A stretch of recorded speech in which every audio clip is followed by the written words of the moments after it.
Hello and welcome to the Gooner Talk. Back in with you guys for another show. Wasn't that the result that we've been waiting for to happen for quite a while now? Sheffield United 1, Arsenal 0. I mean, there's plenty to discuss, and we'll go into it. Thank you ever so much for tuning in this evening. I'm sure it's going to be a somber therapy session for us all, but let's get straight into things. I can see plenty of you in the chat box are very, very frustrated, as I can definitely imagine. This was the game in which Arsenal would begin a run after the international break of a run of results in which they were very winnable. They could set us up into a position in the league where we could really take a commanding position in third place and sort of get an early hand on this top four race. And Arsenal have had a history in these games of going away from home against teams which have been promoted and really struggling. And for me, it all started with the lineup. Now, I tweeted after the lineup came out that I was sort of a bit like, the reaction was very hyperbole. It was very, very loud. And I kind of just wanted to wait and see for the game to start before I sort of voiced my opinion. And it was as I was typing out my opinion that we conceded the first goal. And I mean, let's talk about the lineup.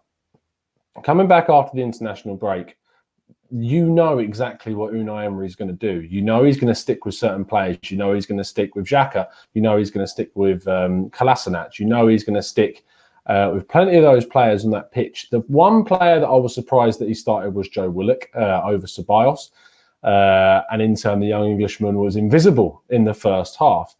And I think that Willock performance actually sort of symbolised for me the Arsenal that arrived at Bramall Lane this evening, an Arsenal that were ill-prepared, an Arsenal that were over-ordered, an Arsenal that basically didn't really turn up whatsoever.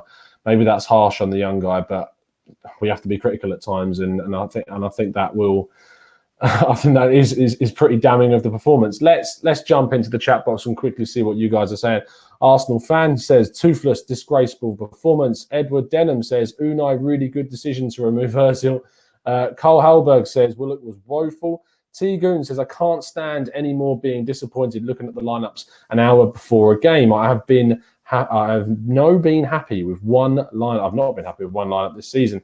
Vesley says, what is Arsenal's style of play? Does anyone know? Melisma says, just simply leave. It is a case with Unai Emery now that we used to see him as someone that would change the lineup, would change things dependent on oppositions, would study meticulously what the opposition were going to do, how they would set up, what their style of play is, send the players videos of what they do.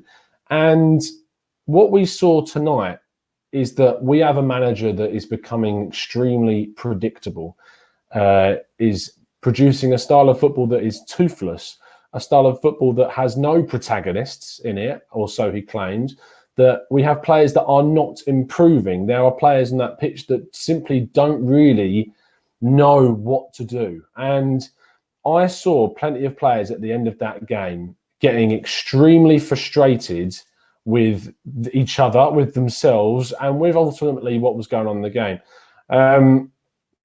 We got a £5 donation from Bill Hammett. Thank you very much. He says, Emery is not good enough tactically, doesn't know his best team, and this Arsenal has no identity. It's time to go.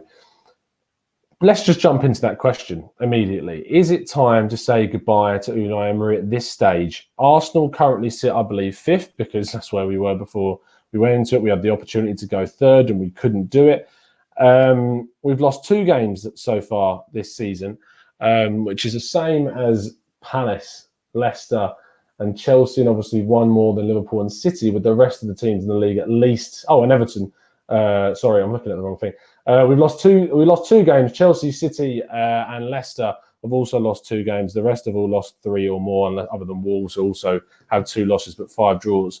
And before you went into this game, you sort of looked at where we were in the table. You looked at the fact that we'd only lost 1 game, which was one of the best records in the league in terms of how many games were lost. And actually, it made you think, are we being a bit harsh? Are we, if just looking blatantly at the table and looking at nothing else, looking at no games, you would look at it and go, okay, this doesn't seem too bad. But when you take into context the performances that we've seen, the Aston Villa game, the Watford game, these matches, the Manchester United game, these are performances in games where we have come off fortunate to get the points that we did from those games. And to be in the position where you're going away to Bramall Lane after you've had the international break, after you have plenty of players that haven't gone on their international duty, and to not really set up with a system, I thought was really, really, it was so dire. It was so dire. Dean Bevan says, stop pretending Ozil would have won this game for us. I mean, the Ozil thing's really strange. He wasn't even in the squad. He had that interview with David Ornstein. Nothing changed. He wasn't in the squad whatsoever. Deepu says, why must we play Xhaka and Kolasinac in every single game? JH, this is the part that we need to talk about. Pepe should have scored. Yes, he should. Yes, he should have scored. Ironically, that was one of his most bright games for Arsenal so far this season. I thought he was good on the ball. I thought he made some good passes. But that was a huge, huge, epic proportions, huge miss from the Ivorian winger. Ball was played across by Kolasinac. He goes with his left foot on a ball that's coming across from his left-hand side. And he should not be missing from that range. He should not be using that foot. And it comes down to confidence. It comes down to if he's more accomplished and if he's more in tune with what's going on, he goes with his right. I feel like he would in that moment, but he's not. He hasn't got the confidence up, and so he sort of just like bets on his stronger foot and he goes with it, and he just gets his feet muddled and he's not in the position. He doesn't even get contact, I don't think. And for me, that just does over the performance that he put in today. Unfortunately, that will overshadow everything that he did in that game, because it's at 0-0 to miss that chance separates not just the top quality world-class players from the rest. It separates the decent players. It separates the players that are knowing what they're doing. It's as basic and as simple as that. And the fact that he missed that chance will have a hugely detrimental effect on his confidence. Getting substituted in the second half instead of Saka going off will have another big hit on his confidence. And we need, I mean, Teko's man says, can we stop using confidence to excuse a clear lack of talent? Now, that's harsh, because we know from his time in Liga and the performances he put in at Lille that there isn't a lack of talent. There's a guy who's extremely talented. It's just the execution. It is the blatant execution of that. So I don't agree with that whatsoever. I think that's wildly wide of the mark. But he is lacking confidence. And yes, it's frustrating to keep citing that as a reason, but it's not wrong. It's not a wrong reason to suggest that his confidence. The execution isn't there. Yam Drum Gun says, do you ever read any of my comments? Yes, I do. I've just read that one. Carl Halberg says, clearly he is talented. M says, Sabah should have started. Emery never gives him enough of a chance to make an impact. Tuck says, I've seen that sort of performance in that sort of game from us so many times, I have lost count. Corey says, why did we play two CDMs against a part-the-bus team? Drac is out of his depth. I've seen this Dracula thing going around. It's very original. Why do we decide to play with this system? Why do we decide to play against a team like Sheffield United with Xhaka, Willock, and you could substitute for Willock for Ceballos, and Guendouzi? I understand that Guendouzi has been one of our better players, one of our best players this season. It doesn't mean that he's not droppable, but it does mean that you should play him in a better system. If you actually look and you go back and you watch that game, the amount of times Ceballos and Guendouzi dropped much deeper than Xhaka to try and get hold of the ball and drive us forwards is such a really, really odd way to play, because it invites you to, it makes it harder for you to play out from the back, because you've then dropped in players in behind, so you've got less options forward. You've got an option in Xhaka who's not going to create anything. He's just going to pass the ball out wide or pass the ball back to the defenders, or maybe take a shot if we're lucky from outside the box, and he did have a decent shot in the game. It makes it much more difficult and much slower to build from the back if you're constantly dropping in those midfielders of Ceballos and Guendouzi or Willock, who should be pushed further up. Xhaka should be the one sitting and playing the balls incisively to those midfielders in more advanced positions. Why on earth we decide to play with those midfield three as a system is so strange. Caden says Freddie Ljungberg should be taken over as manager. The Mazikal says, I can't see the players who deserve to be ahead of Mesut Ozil. Avon Teddington says, but if Guendouzi and Xhaka are one another, the one other is never getting a fair go. Guendouzi has done enough to be regularly selected, but Xhaka hasn't. I think that we have to decide, we have to chop one of those midfielders to play with a better midfielder. In that, if it's Torreira, I think he offers for you more going forwards. I think he's better in terms of his pace and his speed on the field. He doesn't get as turned easily, intercepts passes better. And for me, Torreira should be going over Xhaka, but Emery does not seem to like him whatsoever. Irfan says, wow, Tom, I'm so tired of watching Emery's inability to play positive football. Do you think this is the end for Emery? At least he took Xhaka out. Yeah, but I think he took Xhaka out. Yeah, he took Xhaka out because he had not much choice. He had to change the team. He had to make us more offensive, but it didn't work. Is it the end for Emery? We had a little bit of chat about that. Do you get rid of him now? I'm really, really starting to think that you do. I'm really, really struggling to see an argument to not decide to make a decision, because we got the perfect chance right now. Okay, let's take this blank slate, clean slate. You look at it, the facts that we've got a very, very nice run. We had the opportunity to get 3 points or even a point today, and we failed. Up until the game against Man City, we've got some very winnable fixtures if you exclude the Carabao Cup game. If you take out Unai Emery now and you bring someone in, I think that this is a very, very good time to do that. You're not throwing them in at the deep end with some really, really tough fixtures.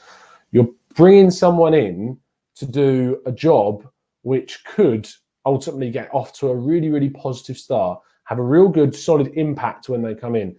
Will that happen? My instinct tells me no, it won't happen. But then the question is who? I mean, JC says, what managers would you take? I'm not. I have to be honest. I've been so Arsenal focused so far this season that my my musings around other parts of Europe has not been anywhere as in depth as it has in the last couple of seasons, other than with La Liga.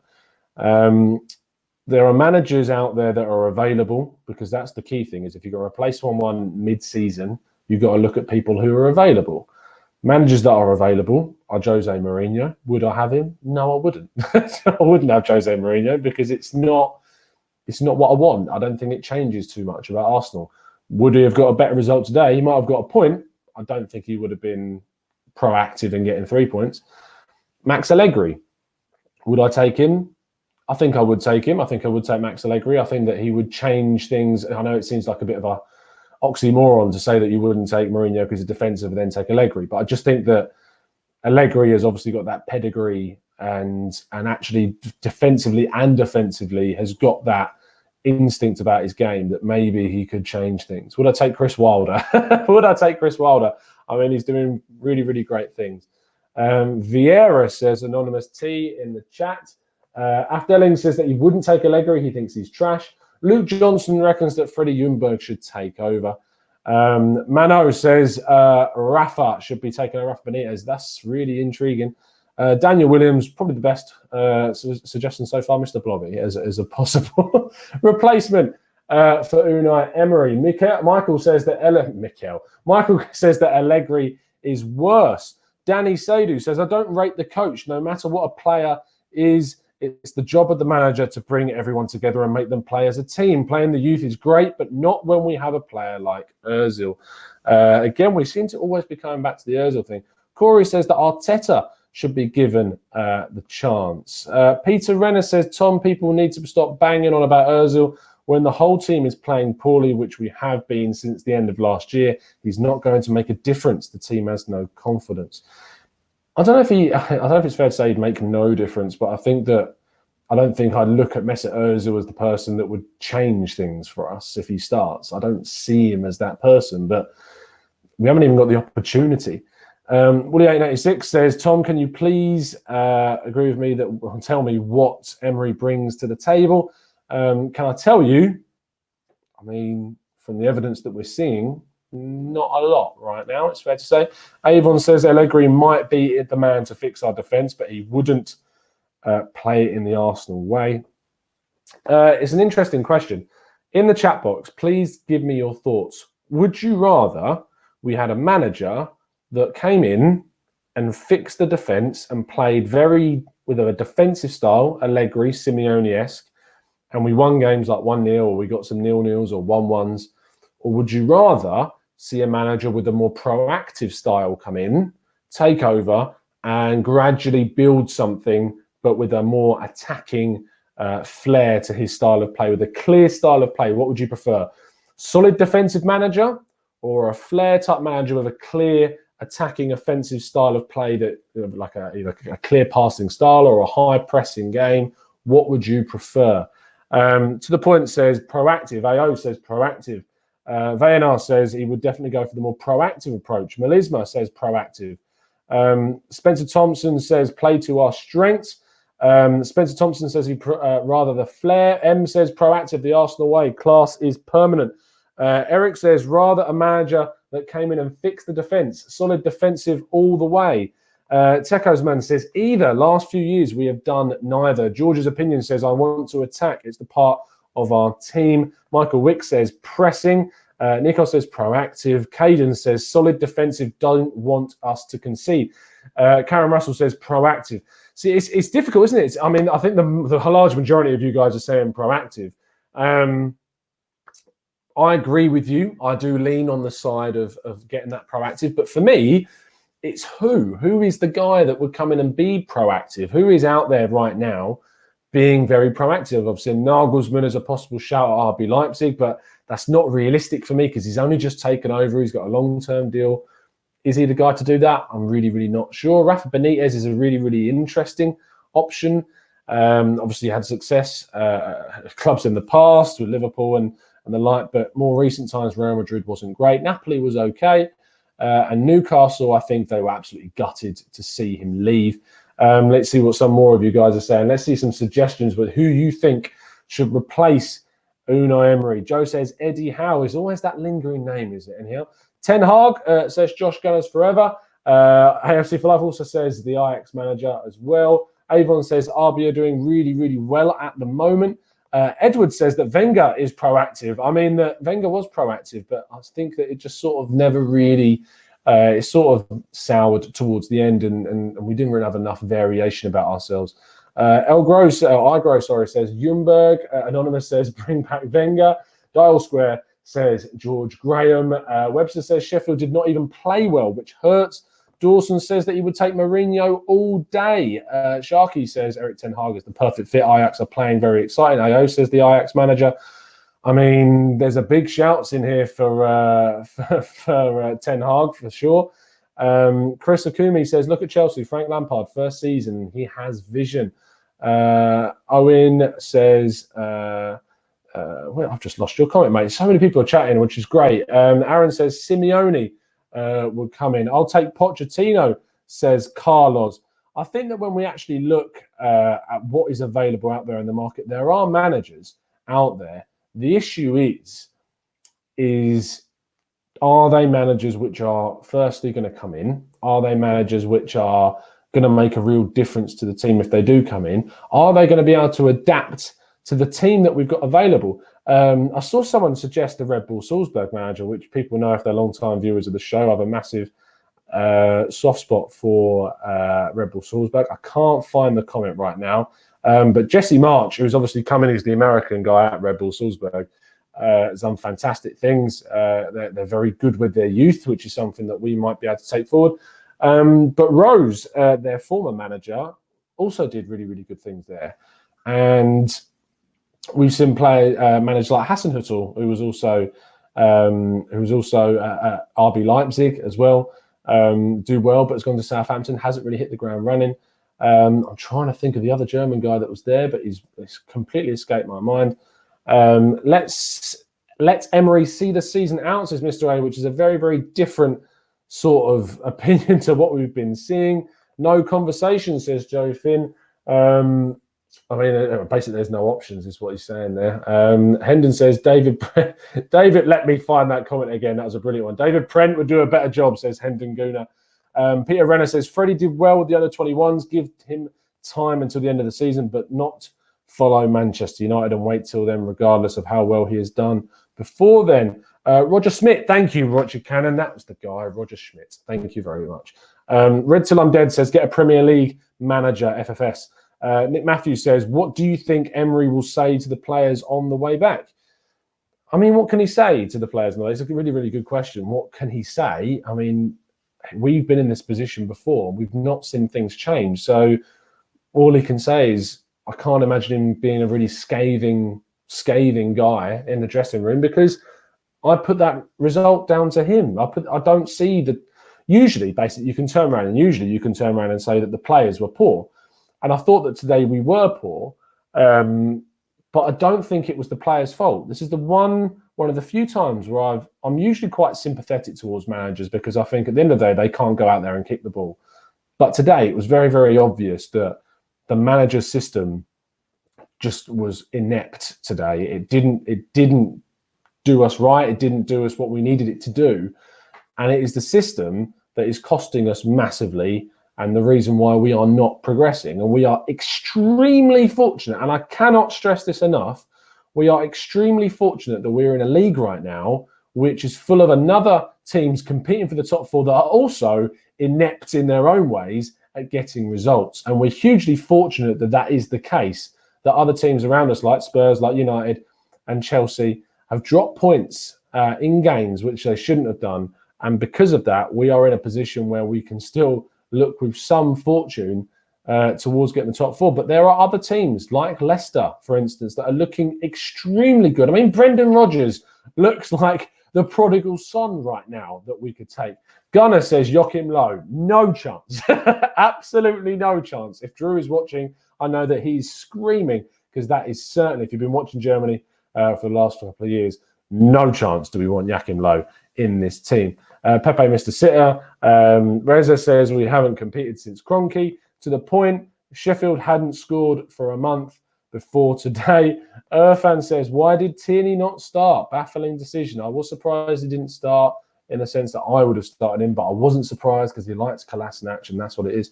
Tashi says that Kolasinac is too passive and doesn't run at defensive, but all he does is pass back. Why isn't Tierney starting? AO says, we didn't want Brendan, but I tell you what, he will smash teams with this squad. Ozil would get Low out the door on day one. The Gunners says Enrique. Avon says Enrique would be expensive and he's dealing with the loss of his young daughter. Of course, that's the reason why he left the Spain national team. I'm not sure if it's the right time for him to return to management or not. Arun says, Tom, please tell me why Ozil can't get into this midfield. You can't say Ozil puts less effort than that midfield did today. Absolute joke that he's not playing or being considered. What are your thoughts? We have mentioned it. I said that if I'm looking at a player to turn this team around, I'm not sure if I see Ozil coming in and changing things. We saw against Watford, he put that one ball in, but ultimately there's so much more wrong. I completely agree in the fact that I don't think he would put any less effort in than the players we saw today.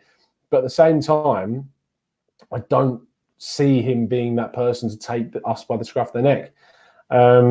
Zamir says, stop talking about changing managers and back your team for once. It's a long season. Ozil sucks. He's finished. I mean, there's a bit of irony in that statement. Bit of juxtaposition going on there. Mr. A says, I'm actually looking forward to the Europa League team. At least they show fight and passion. Edward says, Tom, do you think that Rodgers is clueless defensively? I'm not sure. I mean, you look at Soyuncu and Evans and how good they've been under Rodgers. I mean, I don't think he's clueless whatsoever. Peter says, Tom, do you think we should have a pen for the shirt pull on Socrates? VAR seemed non-existent. Now, I did actually, believe it or not, take some notes down in the game, but we've never really been able to get any to them. So let's look at some specific things. The VAR decision, first off on the Socrates shirt pull, that is a penalty all day long. And if that's VAR in Champions League, that's a penalty. Premier League, no, it's not a penalty. For whatever reason, I don't know why. But they don't interfere. If it's not a clear and obvious. But what is a clear and obvious decision? It's like the goal for Liverpool, or Manchester United, against Liverpool. there was a blatant foul on Origi, and it's not given because it's not considered clear and obvious. What is clear and obvious? For me, a clear and obvious error is the referee has not given a foul, but it is a foul. That's a clear and obvious error, is it not? Tell me what you think in the chat box, because I really can't understand that. Karen Russell says, Tom, can you answer this? Why does Emery not see what we can see that is there? There's no creativity on midfield. I've been asking myself the same thing, Karen. Why is it not obvious? Why do we? I mean, I put the tweet out at half time. I said, I know that Laka and Tierney need to come on.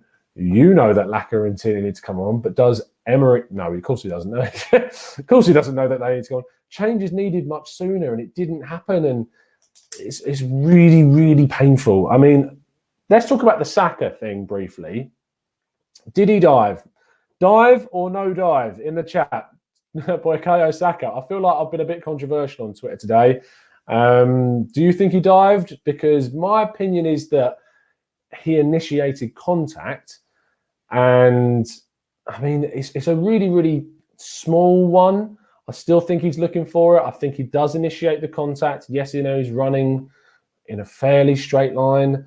For me, I can understand why Mike Dean definitely gave that as a dive. It's a 50-50. I mean, I'm seeing a lot of you saying no dive in the chat. Owen Martin says it is a foul. I mean, scrolling by so quick, I'm probably not going to be able to catch many of you. Jonathan says no dive. Owen Martin says not a foul. Olo says no dive, no pen. Josh Burns says no dive, but it's not a pen. Mr. A says can't be biased. It's a dive. Kofi says no dive. Corey says no dive. I think he slipped. Anonymous says no dive, but no penalty. What is the... Okay, so he goes, if it's not a dive and it's not a penalty, is that you saying he slipped, or is it you saying that he was... Because you don't fall over unless you either slip or trip. But if there's contact and you go down and it's not instigated, then surely that is a penalty. So what's the difference? Because you can say that if it's not a dive, but it's not a penalty. Let's have a little bit more clarification about what you mean. So if you think it's not a dive, but also not a penalty, in the chat box, tell me what you think. Avon says it wasn't a card. Joshua says Socrates was a clear penalty, and I agree with you. Ever is calling us babies on TV. I saw that comment. I don't know where it's gone now. Irish family says Patrice is calling us babies on TV. Emery has no clue. Danny says, I don't care about the Arsenal way. I just don't want to concede goals anymore. So bring anyone in that would sort out our joke of our defence that we have. Carl Halberg says, if it was awarded as a penalty, it would have been turned over. Interesting. Parthik says, what was more of a penalty? The second one of the Mane against Leicester. It's a good question. I think the Mane against Leicester was more of a penalty. I mean, Albrighton does kick him in the back of the leg, but he does make the most of it, as you would expect him to. I'm not seeing too many explanations for this. Here we go. YY says, Saka initiated the contact, so it's not a pen, but it's not a yellow card either. Seen Harry Kane go down like that and escape without a booking. Sailor V says it wasn't a penalty. It wasn't assimilation. Oh, mate, assimilation. I think you mean simulation, but assimilation is very different. My geography head's tingling there of a geographical word. Soft contact doesn't deserve a yellow. Gia over Pettersson says it could have been indirect free kick because there was contact. You'd only get an indirect free kick in a different scenario. I don't think that you would get one for that. Razmig says you want the way Saka fell with such contact. Too soft for a pen, but not a yellow. Says it ain't Obeezy. AO says, Tom, can I ask you why we keep playing from the back and we give away playing possession in our own midfield in the final third?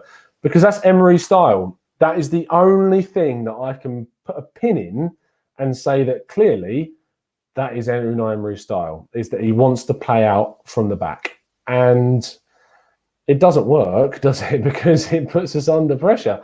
Mr. A says, Tom, what are your thoughts on Pepe? Time to drop him. Yes, it is time to drop Pepe. You can't let a price tag get in the way. There are players in that lineup that deserve more game time. I mean, if Lacazette wasn't in the field right now, I'd be saying give Martinelli a start because he came on the pitch and he looked like he clearly wanted it. He has desire. He wants to impress. And I like the kid. I like him a lot. There's not much not to like about Martinelli. We'll see him against Vitoria in the week. It's going to be really intriguing to see what happens there. In terms of Pepe, though, is it the time to drop him? As I've said, yes, I think it is. And I don't think that's a rush. I don't think that's a rash decision. It's just, I think he needs to be taken out the limelight a bit. He needs to come in and make an impact as a sub. I think you need to get a little more time on the field as an impact player, coming on with more fitness, impacting the game when coming on, and then building up to starting. And I think that's really key. And if we can't identify that, that's a problem. What I would say is that he should start against Vitoria in the week, because it's a good opportunity for him to possibly get a goal. Ibiza says, Pepe is starting to remind me of Gervinho. Oh, God, that is really bad. Edward says, Tom, I truly believe Pepe is performing in installments. top answer. Big Gunner D says, Pepe had awful service again. Chambers threw him under the bus. I thought Chambers was okay. He was getting a lot of stick on Twitter. I know he made a few misplaced passes, but honestly, I thought that Chambers was sold up the river. Daniel says, what? Pepe was far our best player today. We were way worse when he went off. I don't know if we were way worse when he went off. He was one of our better players for sure. I just think that he needs to get taken out the limelight, make some impact from the bench for a bit. There's an ironic comment I've just seen in the chat there. Carl Helberg says he was poor. Sipit says Pepe wasn't bad, but him using his lefty to finish means he should be dropped. Chambers was poor, says Dave Atkinson. Again, I disagree. I genuinely don't think he was that bad. He made a couple of decent decisions. I'm getting absolutely pelters for this in the chat. As Teko's man says, Chambers really wasn't our biggest issue. I think that he was thrown under the bus a bit today. The problem is, as Chris says, that he isn't a right back. Chambers is not a right back, and he's playing out of position. I don't think he was awful. He played a couple of decent passes in behind for the winger. But he's not the guy. He's not the guy to be the partner to Pepe. We need Bellerin to come back. I can't wait to see Bellerin come back. But we desperately need to be starting Kieran Tierney and Bellerin in the same team. We need to see it happen more, because it will change the way that we play. And I'm really concerned that the management up high will not make a big decision on Emery until maybe he's got all of the guns in his arsenal firing. And that might be too late. Right, we've been going over half an hour now. In the chat box, can you please rather comprehensively give me a Emery in, as in you want to see him given more time? I'm not saying for the rest of the season, but just be given more time, or if so, put Emery in. If you want us to change our manager, put Emery out in the chat for me now. And this is cut and dry as that. I'm really interested to know what your thoughts are on the whole. But I'm interested to know. I'm seeing a lot coming in now. Out, says AO. Razmig says out. Emery out, says it ain't easy. King James says out. Dart Zero says out. Tuckersman says out. Razmig says out. Peter says out. And just before we go, let's get your predictions for the Vitoria game as well in the chat box. Out says George. Owen Martin says Christmas. Give him till Christmas. Dart Zero, as we said, says out. Rui, we've got a positive guy, says in. You may be a little bit on your own there, Rui. Wet Pants Gooner says Emery out. Nick Shannon says I'm out, in, out, shake it all about. Jason says Emery out. Joseph Maseko says out. Omar says out. Nick Shannon says in. In terms of Vitoria predictions, Ben Demisi says he thinks that we will win 4-1. I'm really looking forward to seeing us play against Vitoria. I think that we need to see this other B team come out and really take. It's going to be a shame, because I think that Nelson's still got a bit of an injury, so he might be missing, which means Pepe will probably start. Anirud, he's really not happy about it, saying 1-1. Omar says 6-0. So really positive scores. Anonymous says 8-0. It's his specialty, Europa League. You can't really say too much about that. Jamie says 3-1. Tekos Man says 4-0. I think that we will win this game, and it will not really change anything about us whatsoever in terms of our mood. But in terms of moving forwards, it's going to be important way to pick up more points, give players like Martinelli some time, maybe see Bellerin and Tierney start. I hope that this has been some form of therapy for you. I know that we've not all agreed on everything, especially on the Chambers thing, but I hope you've enjoyed the show. I hope that you've been able to get out some of your frustrations this evening. If you have enjoyed it, please give the show a like. Obviously, I really, really enjoy putting these shows on for you. Tomorrow night at 9. At 9? Yes, at 9 o'clock tomorrow night, Tuesday, the 22nd of October, will be the podcast. I will be joined by our ever-present Ola and by Wayne as well. So, yes, it's going to be a long one. And also, we're trying to get as many debutants on as possible at the moment. And making his debut is someone who's, he's only gone his own AFTV show. It's Glenn. Glenn's going to be coming on tomorrow, long-time listener to the show. Really, really put some really nice complimentary and kind comments in the chat box. So he's going to be on tomorrow as well. That's brilliant. Let's finish the show with Tom in, says Garvin. I'll take the job any day. Give me that paycheck. But yeah, so that's going to be tomorrow. But I said that we're really trying to get some debutants on. We've had some really, really good videos sent in on Twitter. So hopefully there's going to be more. If you sitting there and you're thinking that I could come on the podcast and I could talk about the Arsenal in a really, really positive or negative or just any way you like, really, as long as you're respectable, then please hit me up through the DMs at the Gooner Talk TV on Twitter. What we do is don't look at it as like an audition, but just in terms of like audio quality and just like speaking quality and stuff like that. If you could send in a video, I'll send you the details. If you just DM me saying you're interested, I'll send you the email that you need to send it to.